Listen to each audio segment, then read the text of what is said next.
We are back here on the Lynn Hayes Freeland Show. Our focus today, or at this point today, is PA Cares for Us. It's a research program that actually you guys are you're kind of ahead of the curve here because it's going to launch later in 2018, and you're going to say, I heard about that on Lynn's show. So what is this going to mean to people in this area if they want to get involved? Right, so it means several things. So essentially, to advance research in precision medicine, as we just talked about, we need to do a lot more research. We need to collect a lot more data for the scientists and the physicians to look at, to start understanding how these components all fit together, as we just discussed previously. So to do that, we're actually nationally enrolling 1 million participants, or even more.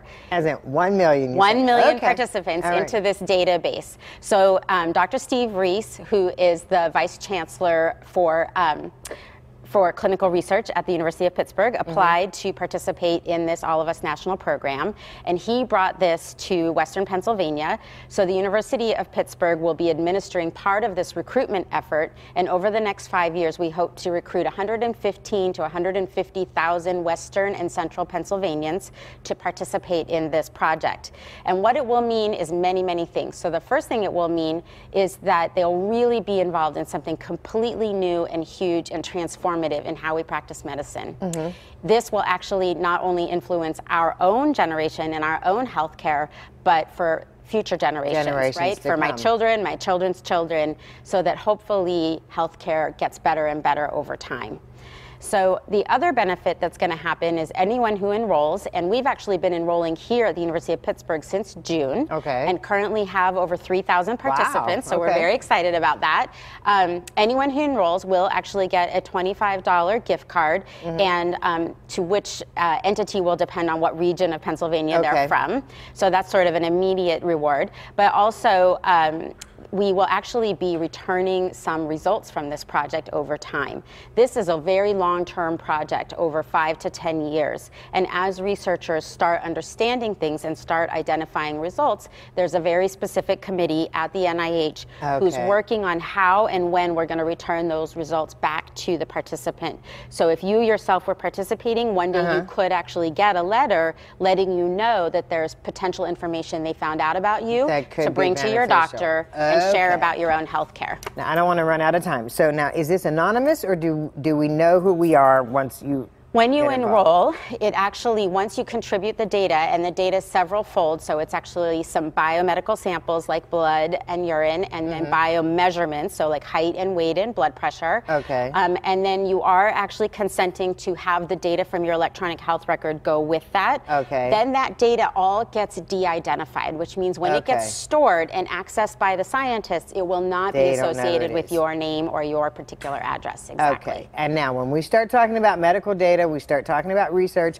I mentioned this to you before we even started. You know, there are folks in this audience who will say, I remember Tuskegee, I'm not interested. Yes, and this is actually really important, and really important for us to talk about. There have been some major, major mistakes done in research in our history. Tuskegee is a perfect example of that. Things that happened in the Holocaust, recently with the movie released about Henrietta Lacks and her cell line. And because of that, the government has actually developed stricter and more stringent requirements for research to protect participants and individuals so that these types of errors never happen again. And that is in place with this project. But really important, all of those events have led to further widening health disparities, right? So when large communities decide that it may not be safe to participate in research, then we have data on very limited people who are willing to participate.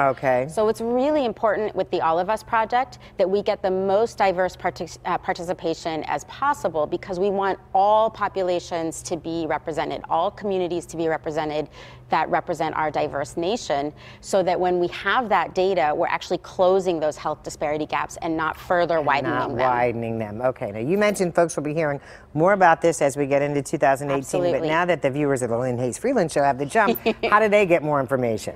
So there are many, many ways to get information. I encourage everyone to check out the website, so they can go to either the All of Us research program or PA Cares for Us online and find out a lot more information. There's actually a telephone number that they can call, and I apologize, I don't have it memorized, so I brought it with me. It's 412-383 2737.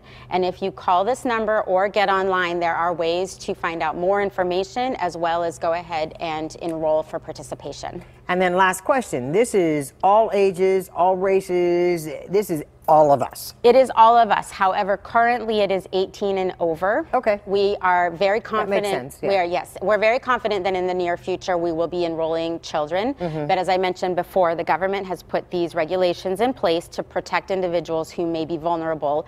Pediatrics is one of those populations. Right. And that makes sense. So it's taking a little bit more time to work on making sure that everything is safe for participation. But the ultimate goal is that there will be no one excluded in enrolling. We truly want all of us represented in this research project. Thanks for bringing us up to date. So it's All of Us Research Program, PA Cares for Us. And you know what? This will all be on our website at kdka.com. We'll make it easy for you. We're going to take a commercial break. When we come back, we have a waiting child we're going to introduce you to and a poetry event. So don't go away when the Lynn Hayes Freeland Show continues.